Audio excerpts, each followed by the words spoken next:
Hi, I'm your moderator for today's Waste Management panel. My name is Sam Story, and I lead the Corporate Finance and Transaction Services teams at KPMG in the Cayman Islands. I'm part of the team currently advising the Cayman Islands government on the Integrated Solid Waste Management project, which we expect to commence very shortly.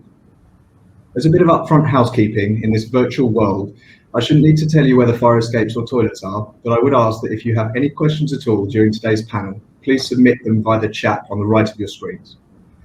Before we get into our discussion, I'm going to ask each of our panel to briefly introduce themselves. So in no particular order, I'll start with you, Vincent, please. Well, good afternoon, good evening, wherever you may be. Vincent Sweeney is my name. I'm the head of the Caribbean Sub-Regional Office for United Nations Environment Program, and we're based in Kingston, Jamaica. Pleasure to be here. Thank you. And next, Martin. Yeah, good afternoon. My name is Martin Edelenbos. I'm the subject matter expert for DART on waste management, and I'm working on the project that Sam mentioned earlier, the Integrated Waste Management Facility for the Cayman Islands, and I'm stationed in the Cayman Islands. Thank you. And Kirk? Yes, Kirk Arterbridge. I'm the Chief Engineer for the Ministry of Public Works in the government of Bermuda. I have a waste energy background and I managed the facility here in Bermuda for about 20 years.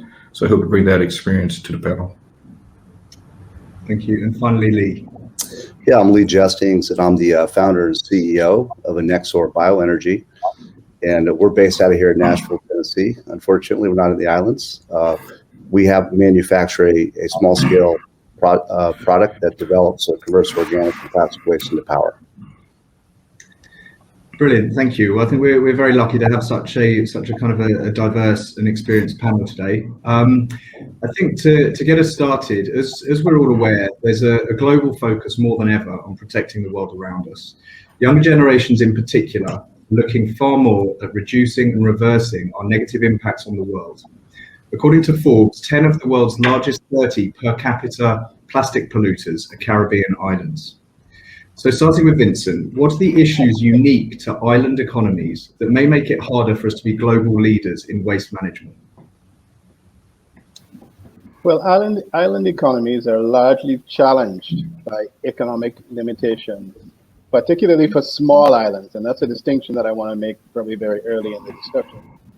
And this, of course, is due to our limited natural resources as well as our sizes, the geographic space, and a limited human resource. Of course, many islands face vulnerabilities due to climate change, one of the most recognizable being the severe impacts on islands as a result of high-intensity hurricanes. It's important, however, to recognize that islands are not homogeneous. Even across this panel, we have persons who work on islands with completely different economic fortunes, as I'll call them. Bermuda and Cayman are good examples.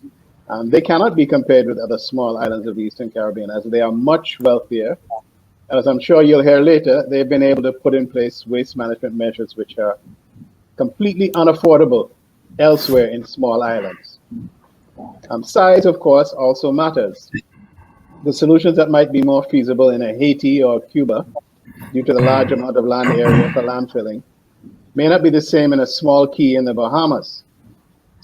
Some practitioners consider it an advantage to be small, as all waste is nearby.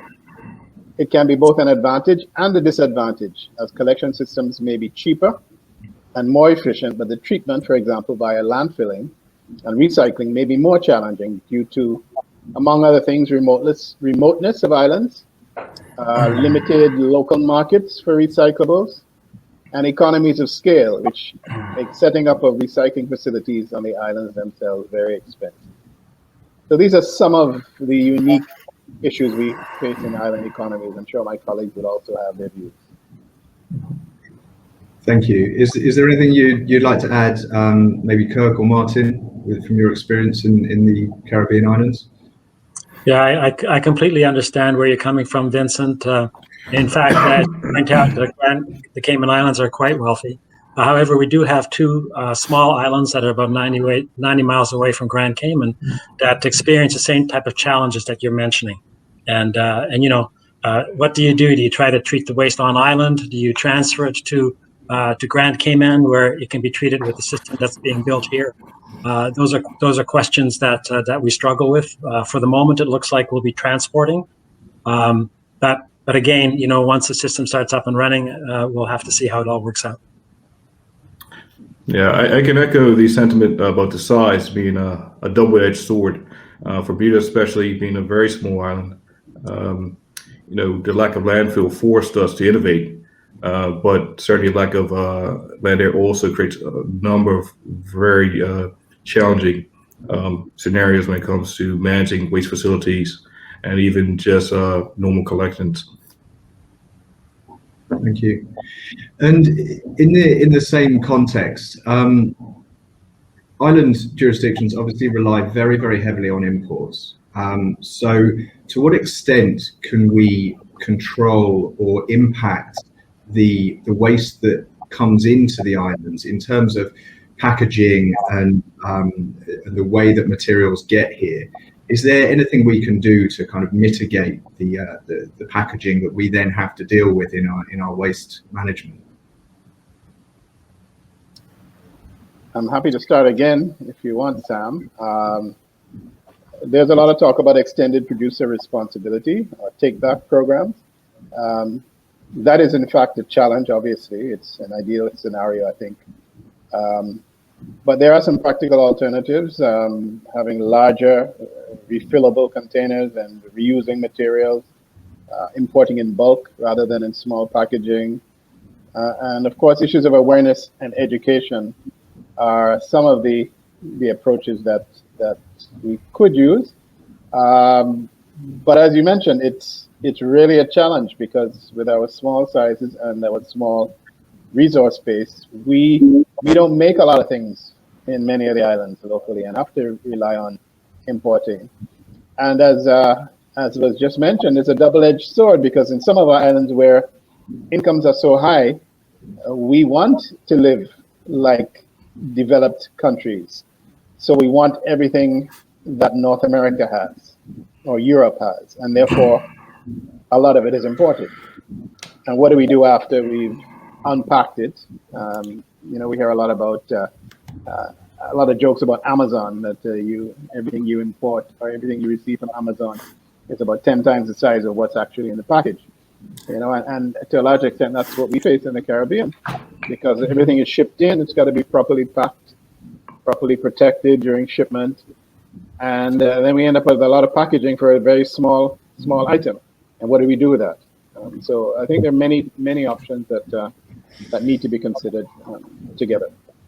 Over. Okay, thank you. Would anyone like to add anything in that regard? Just real quick, Vincent, well said. I do think, though, the EPR, the extended producer responsibility, the timing is pretty good for that right now. There's a lot of corporate attention to doing that. So I think this is a good time to engage, to minimize a little bit, working with these large consumer-based companies. Okay, and something that sort of ties this in that's quite timely for anyone currently looking out their windows in the Cayman Islands, where we're currently seeing a fire at the landfill side. In an island setting, what are the ways of managing difficult materials such as scrap metal, end-of-life vehicles, appliances, tires, infectious waste, and those kind of items that you can't easily recycle? I guess maybe we'll go to Martin first. Yeah, thanks for that question, Sam. It's a great question. There's various ways to deal with it, and I think one of the things we have to consider is that it's going to be different for every location.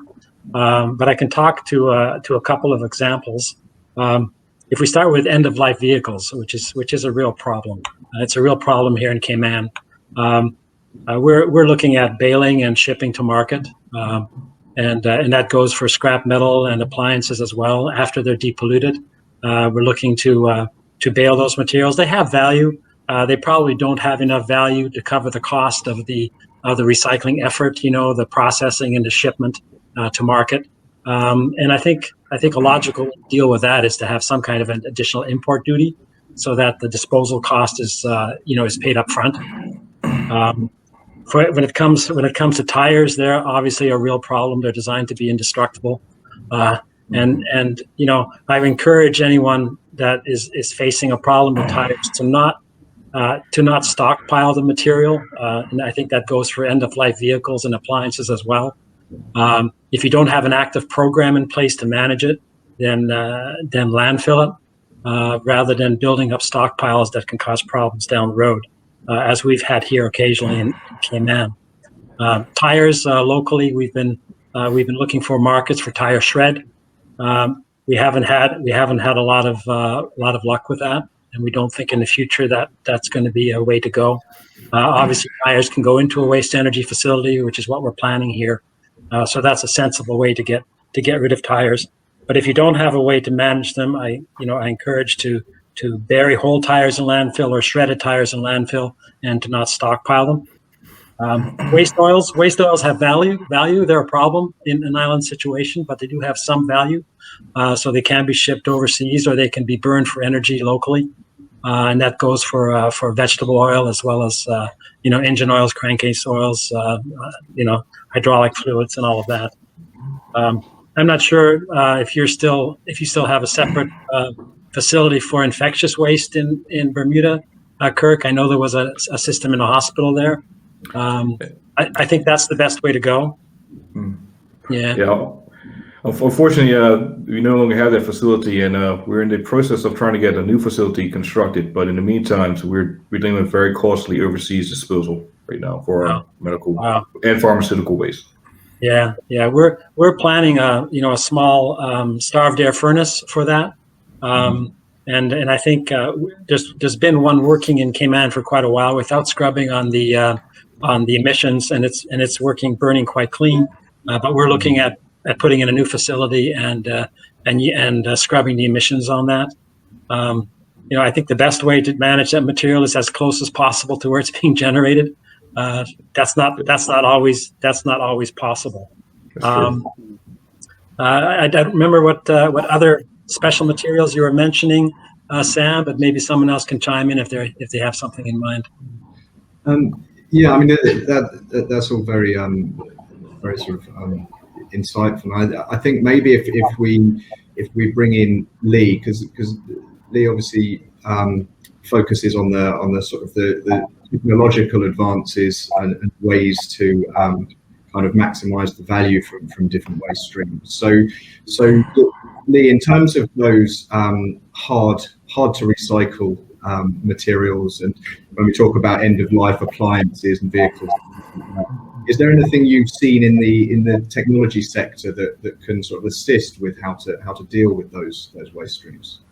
We've seen some things with more simple, less hazardous materials like glass and stuff, but Martin would be the expert on that. We really focus on sort of the good waste, the organics, biomass, and plastics, which we have want to convert it to other sources of value, but no, we really don't focus too much on the hazardous materials that were mentioned.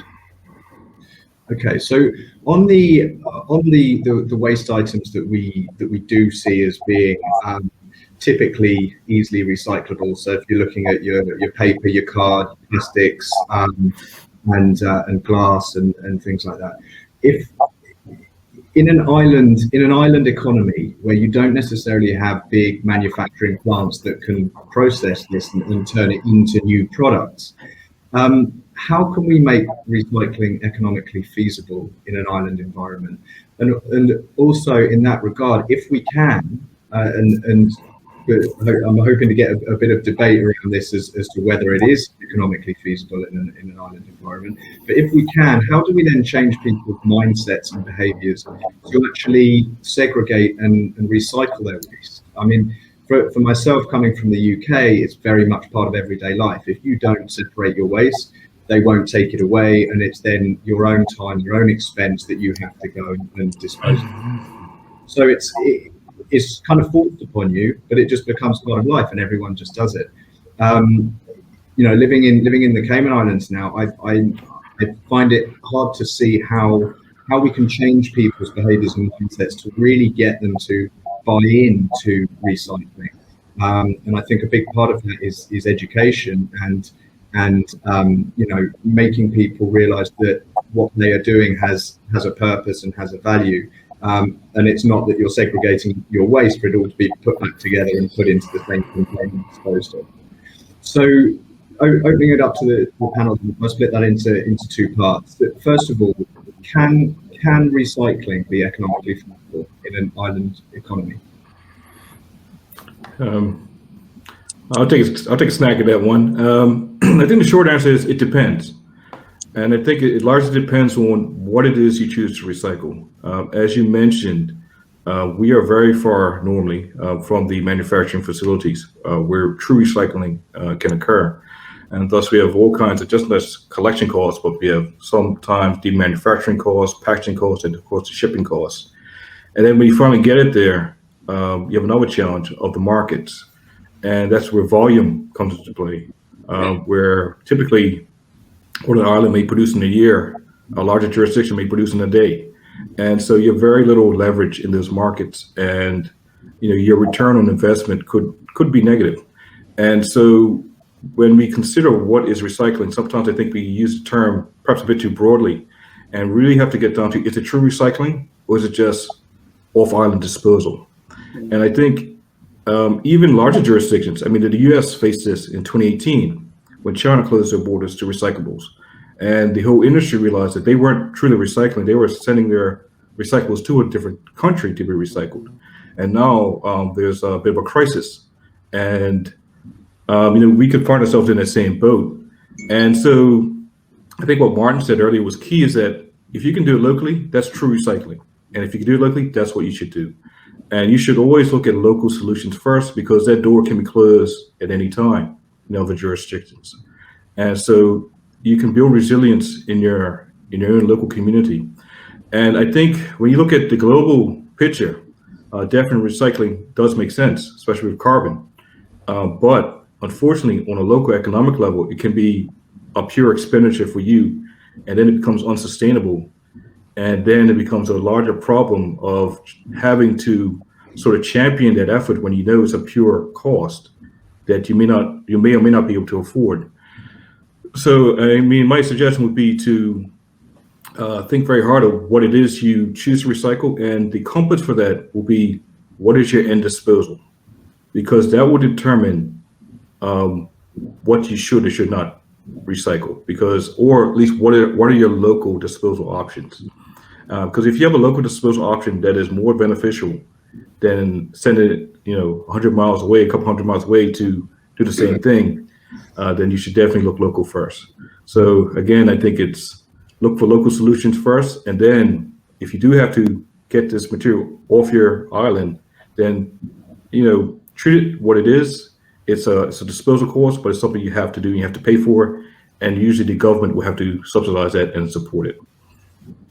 Sure, thank you. Yeah, because I think it's part of a more kind of a wider mindset that even in a situation where it might be an overall net cost to an island economy to recycle some items of waste, if you're taking a bigger picture view, it's still worth it in the global context. Especially when you take the context of some of our islands, and again referring back to the Cayman Islands, that's very, very low lying, and there are many very low lying islands around the world. How exposed we all are to sea level rises and to climate change. It is a bigger sort of high level view that I think everybody needs to take. Vincent, can I bring you into the same question, and also then sort of moving on a bit more to how we might be able to change people's sort of mindsets and behaviours in island economies where people are very kind of sort of set in their ways as to the processes they follow with waste.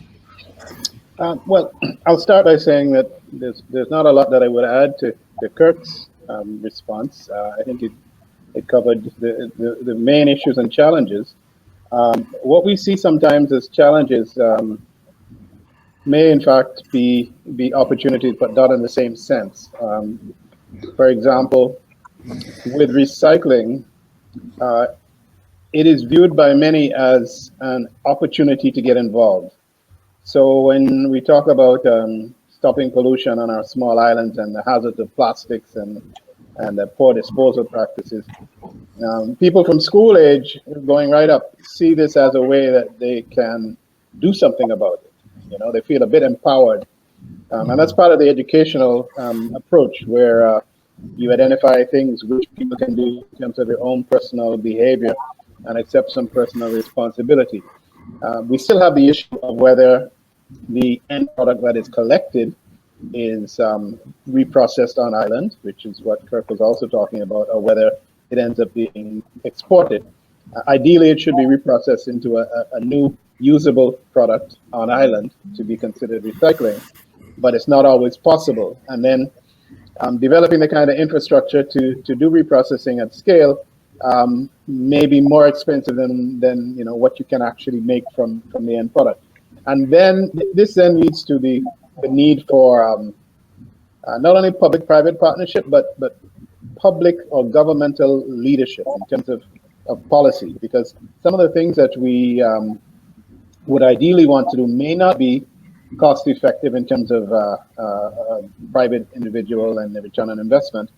But as you've mentioned, Sam, the economic cost of keeping quote unquote waste on island may be more than the cost of shipping that material off island. And therefore we have to, you know, as governments anyway, look at whether it's worth subsidizing in some instances, which is not ideal, but whether it's, you know, in the overall scheme of things, better to pay to ship it off island or invest in some kind of infrastructure to process it on island. And finally, before I hand over to perhaps one of the other colleagues, I have seen over the years a definite shift in mindsets in terms of what needs to be done by the general public and their interest in actually doing it. And we see this particularly, for example, with the issue of the single-use plastic bag ban, which is, well, going global basically, but in the context of Caribbean islands, it's happening a lot in many of the islands. And there's been a high amount of buy-in to that approach. I think people see it as something that they can do. You know, they bring their reusable bags to the supermarket, etc. And they can notice the reduced amount of plastics in the environment, particularly plastic bags. So whatever surveys have been done to examine, you know, consumer confidence in these approaches have suggested that we are on the right track, and most people are generally willing to try and do their part, more so than before. So I mean, I remain optimistic, but I'll hand it over to my colleagues. Yeah, thanks for that, Vincent. I completely agree with everything you're saying, especially about the educational side of things, in that the whole recycling movement has opened people's eyes, and has been the beginning of an education for a lot of people. Unfortunately, as we all know, and we've all mentioned it, recycling is very, very difficult in an island situation, and maybe what the opportunity of the educational side is doing is allowing us to maybe turn the focus more on the reduce and reuse side rather than the recycling end, and that's something where we can make a lot of headway. Thank you. I think something that Vincent touched upon lightly there, but I'd like to explore in a little bit more detail, is given that effective waste management is such an important part of the infrastructure of a country, it's imperative that it's done correctly. And the question I have is, what are the benefits and challenges of bringing together the public and private sectors under a PPP arrangement to design, build, finance, operate, and maintain effective integrated waste management solutions? So effectively, it's the benefits and challenges of putting your waste management solution in a PPP mechanism, as opposed to governments kind of purely running it under their own sort of wing. I guess maybe I'll go back to you, Martin, on that for any experiences you've had, and then onto the others. Yeah, thanks for that, Sam. we've been going through a PPP process now, and it's taken some time, and I think that's just a function of the process more than anything. We've been in talks with government for over 3 years since we've been selected as the preferred bidder for this project, and we get a lot of questions about why is it taking so long. On the other hand, on the good side is that we have had very successful long-term talks and negotiations in order to try to get this right. And so both from the private sector input and the government input, I believe that we're striking a good private sector government compromise in terms of developing a program that will work in the long term. I encourage anyone else to jump in on that. Yeah, let me add. I mean, obviously, public-private partnerships are good. Teamwork's good. It's always good.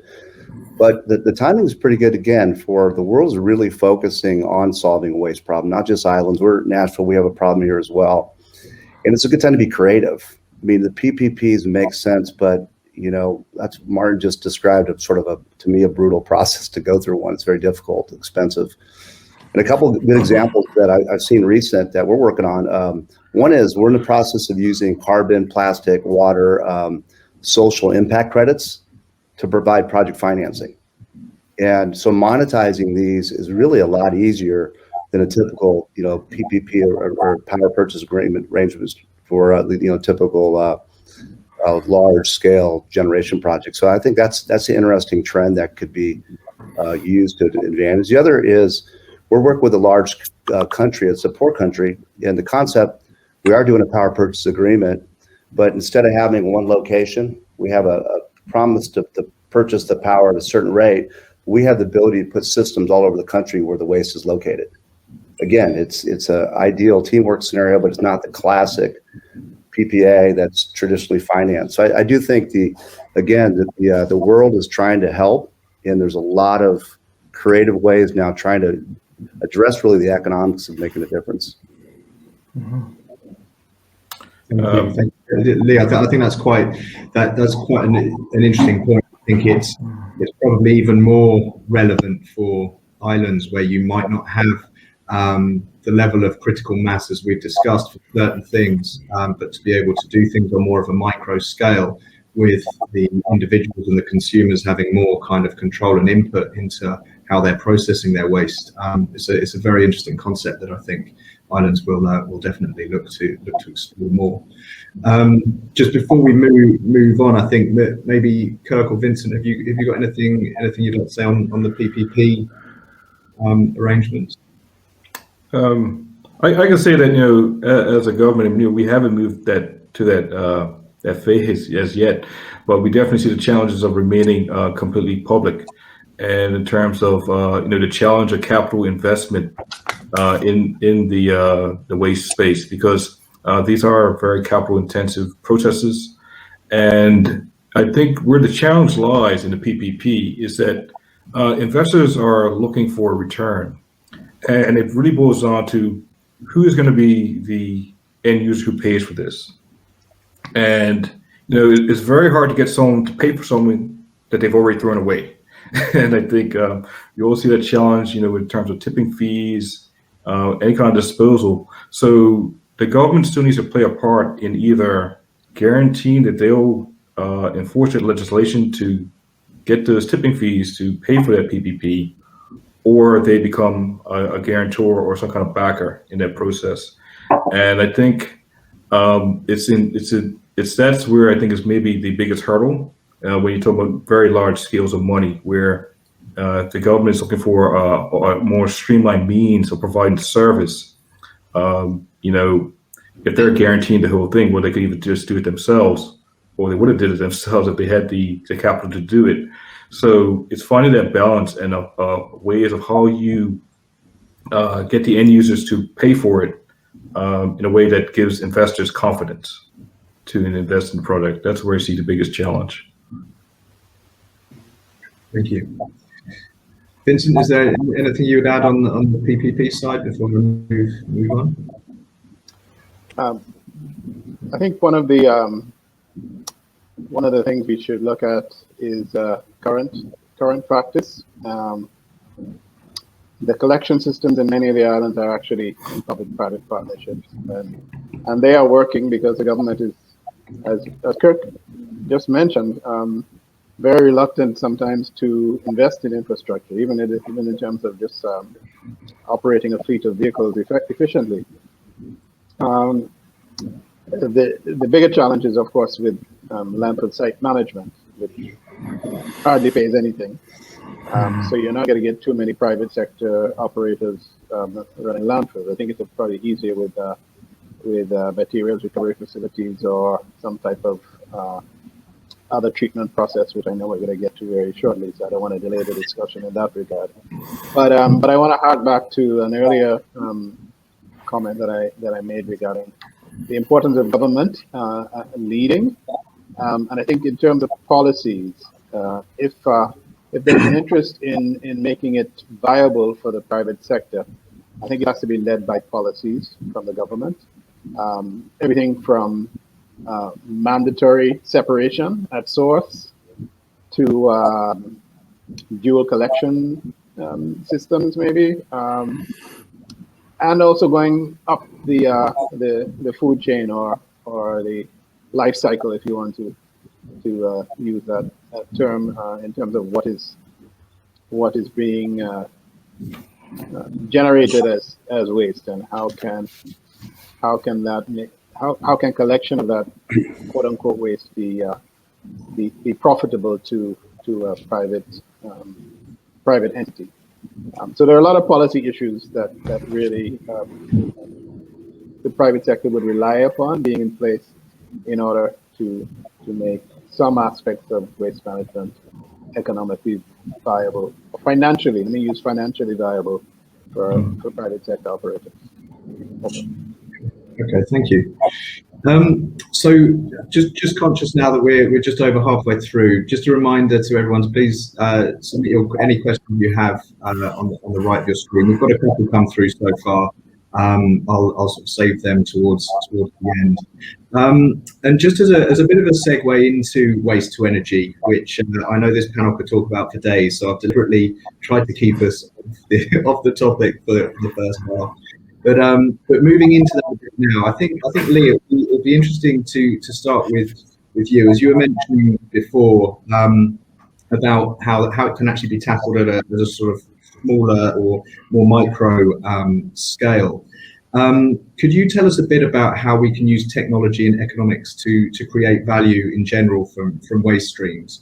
And also a little bit, something you mentioned to me last week was around seaweed, which I found quite interesting. So do you mind just telling us a little bit about that, please?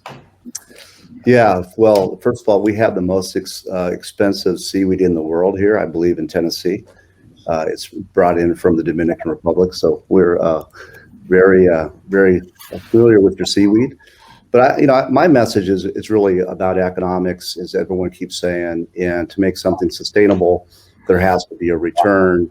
And really, we're focusing on the good waste and not the bad waste. So I feel a little guilty about that. And the good waste is really waste that we can create value out of. And the more, anytime you put something in a vehicle, a truck, a train, an island, and a boat, you really encumber an economic penalty that is something you have to deal with. And then there also, economics are different for different places in the world. I mean, if you're trying to survive, you're Haiti and you got to search for water every day, you look at a plastic bottle different than someone at the Four Seasons. And so what's the best way to do that? And I think that the good news is that we're seeing a lot of promising technologies that are really repurposing waste. We've seen companies are taking sargassum or seaweed and turning into fertilizers and chemicals. We've turned it into energy. We're seeing people take plastics and convert them into tennis shoes and credit cards, things like that. There's promising technology, a large company here doing recovering fibers from plastic-coated materials to make recycled paper. And there's a company that we're dealing with that takes waste glass and puts it into, converts it to precursor chemicals. And the bad news about a lot of those sort of technical solutions is that they don't scale down very economically. And that's the challenge for an island. That puts the island at a disadvantage. But I do think that'll change. And, if you look at from an island perspective, just like cell towers and cloud-based type services and decentralized charging a car, anything you can do where the source is in a decentralized level has a big advantage.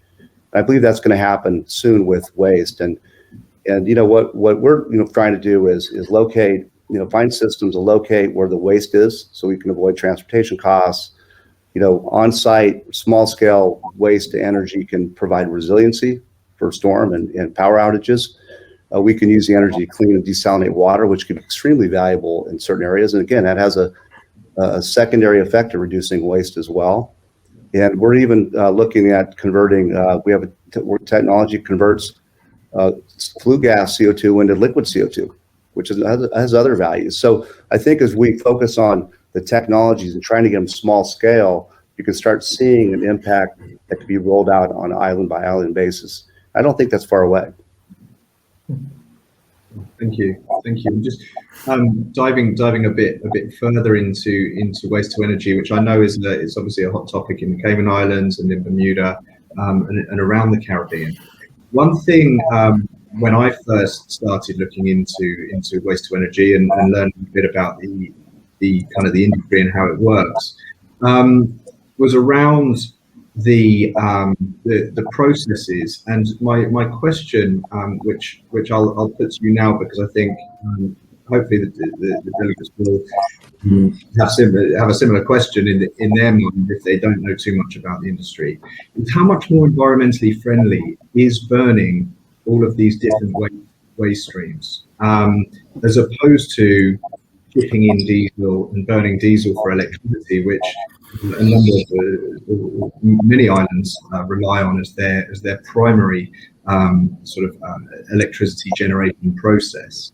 So how much cleaner is it to burn waste than diesel? And it's a bit of a leading question, but maybe I'll put that to again to begin with, please. Yeah, sure.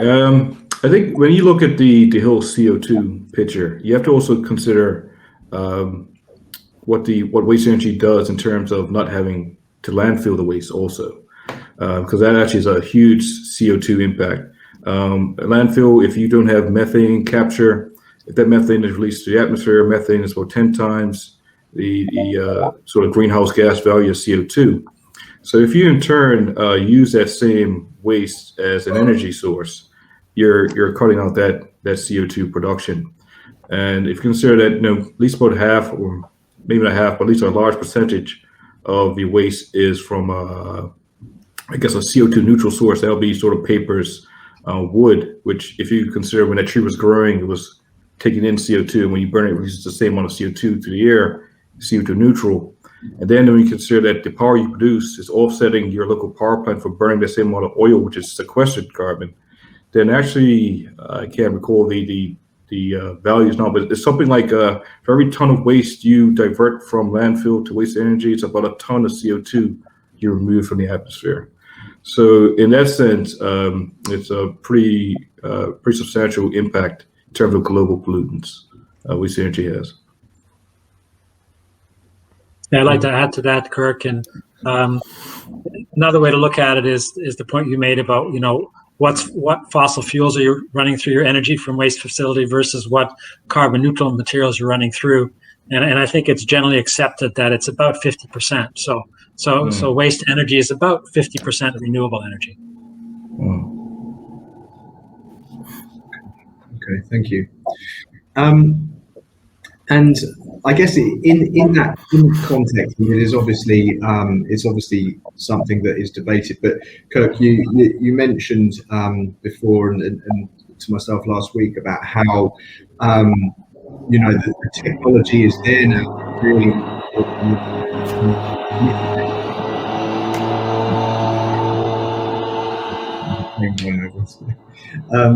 but the technology is there now to really mitigate and to extract the kind of the harmful gases as through the process of producing energy from waste. but there will always be that environmental kind of concern, and people will always question whether or not there are some kind of cleaner and better ways to do things.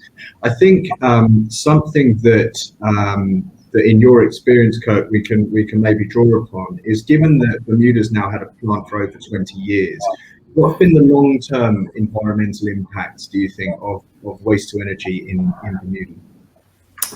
Excellent question. I think just to start, our plant was designed in the 80s, so we didn't have the top-of-the-line technology back then.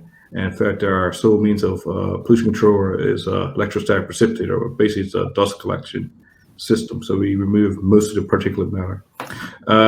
If you consider pollutions in terms of three categories, you have global pollutants, regional pollutants, and then local pollutants. I mentioned the global impact already, whereas it's quite positive when it comes to waste energy in terms of CO2. But the local pollutants are the ones that we're most concerned of, and that'd be things like dioxins and furans, which are persistent pollutants that remain in the environment basically indefinitely, and then also heavy metals. And so at that time, we didn't have the ability to capture those, and we had to make mitigation measures to at least ensure that they don't impact our environment. We're lucky in the sense that, again, being so small, the impact on the land would be minimal if you raise your stack height enough, and then you collect as much as possible. However, we did, still do studies and see what has been the impact of dioxins in the environment, and we've been monitoring that since the plant was constructed. Pleased to say that 20 years on, we haven't seen a lot of impact. I think the latest dioxin study we did show a large concentration of dioxins at the plant site. But when we looked at the signature, we realized it was actually related to internal combustion engines. So it was the trucks coming to the facility that were producing all the dioxins, not the stack. So all that to say that, even if our old technology, the impact was very small, but again, that was because of how we designed it in our local situation. Other pollutants, such as the regional pollutants, that would be your acid gases. We had quite a unique situation there. To deal with this efficiently, you need to have some kind of a scrubbing mechanism, lime slurry injection. When we looked at it, it takes quite a bit of lime and water to do that process. And when we considered, what would the impact be, meaning that, what's within 100 miles of you, for us, 21 square miles, it's just ocean. So when you have an acid rain falling into a caustic ocean and it neutralizes to salts, we really considered what's the impact versus the cost of actually trying to capture that. And that cost would have been, a shipload of lime coming into the island, being processed, and a shipload of contaminated lime going out to the States to be disposed of in a mine or some kind of a hazardous waste facility. So we made the decision that, for us, it doesn't make sense to do that. So we're going to change our local environmental regulations to match what makes sense for us and for the environment. And so I think in that sense that, we have done fairly well with waste energy. The impact has been not as harmful as perhaps people may have feared at first, but it did take some out-of-the-box thinking and some modification and some customization to our process. But certainly, as technology has moved on, any future development, we'll be looking to take advantage of the best technology to hopefully capture more of those pollutants. Mm.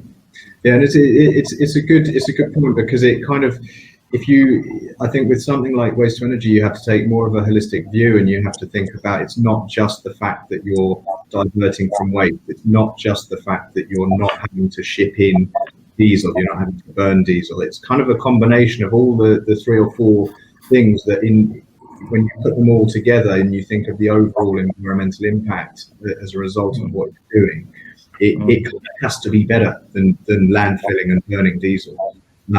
But as you say, there's always going to be technological advances that enable you to make it cleaner and cleaner and kind of a better process. Martin, is there anything you would add to what Kirk said?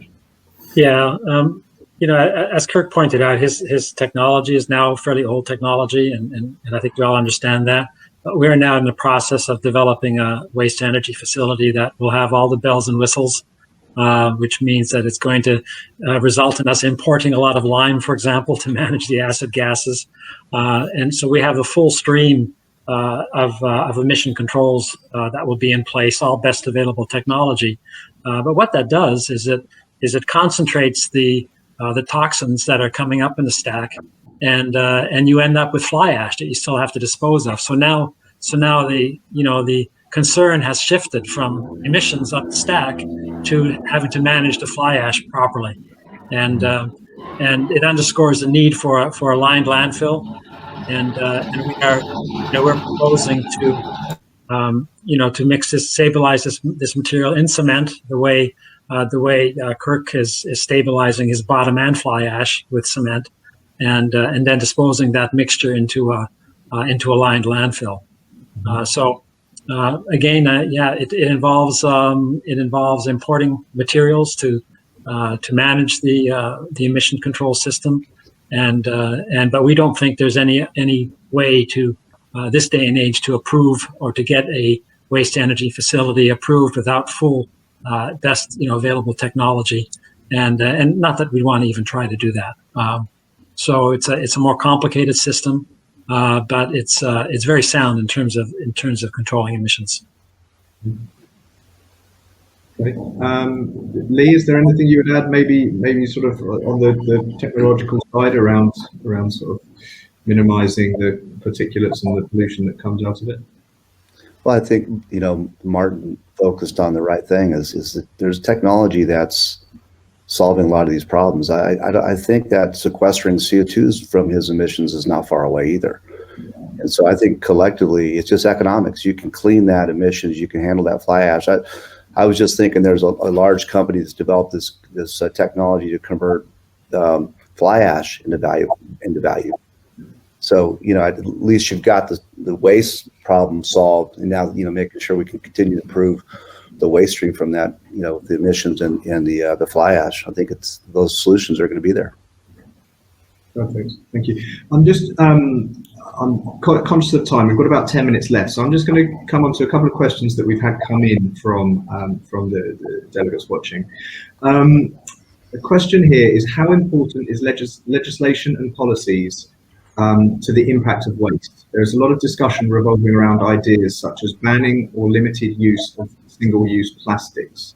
Vincent, you touched upon this earlier, so maybe I'll come to you with this question around the importance of legislation and policies to reducing waste itself and reducing the impact of it. Yeah, I think definitely legislation combined with policies, which we did speak to. We probably mentioned policy after that question was raised. We may have partly answered the question, but the legislation followed the policy, for example, in many countries with respect to trying to eliminate single-use plastics, starting with plastic bags. So yeah, it requires leadership, certainly at the government level. It has to be sold sometimes to the general public. They need to see the advantages and opportunities, and then eventually legislation will come. But if the policies are not sound or not acceptable to the public, then we probably won't even get to the stage of legislation. And I just wanted to, if you'll allow me, I'm not going to take much time, but to get back to the issue of waste to energy and the different technologies. I think others on the panel are much better able to talk to the different technologies that may be available. But I think the economics is so important, and Lee mentioned it as well just now, in that we may be able to identify technologies, but in many parts of the region we may not be able to afford those technologies. And I'm not just talking about the initial investment. I'm talking about the operation and maintenance. We have seen in the past, and I don't want to call any islands by name, facilities that have been state-of-the-art, but over time have become white elephants, so to speak. And I'm not saying what is the reason, but some of the potential reasons would be lack of investment, lack of capacity to operate and maintain. And one thing which wasn't mentioned was the waste characteristics. In other words, some countries may have a much higher organic content, which may not be as suitable for incineration. You may have to add fuel in order to make it burn, for example. So, I mean, there's a whole lot of factors that each country would have to consider. And what may work in Bermuda on a small island with a high income, or in the Cayman Islands, may not work as well in a Jamaica or Cuba with a lot more land space, maybe a lot less disposable income, so to speak. So I think there are many factors that need to be considered. I'll stop there.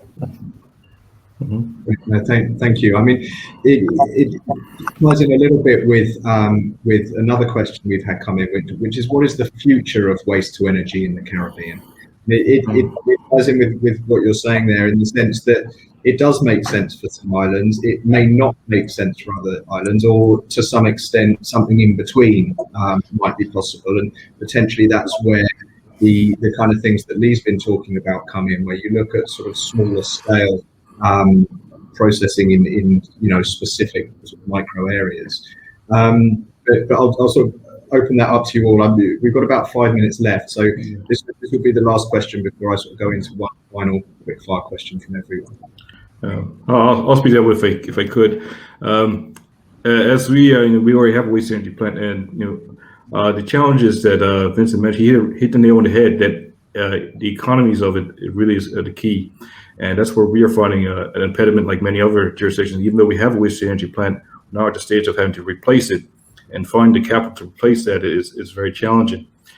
What we are looking at is that the true problem is that the ratepayer base for waste energy is very narrow. You have the power production, you can sell that power, but then you have the tipping fees, and you may or may not have the ability to pay that.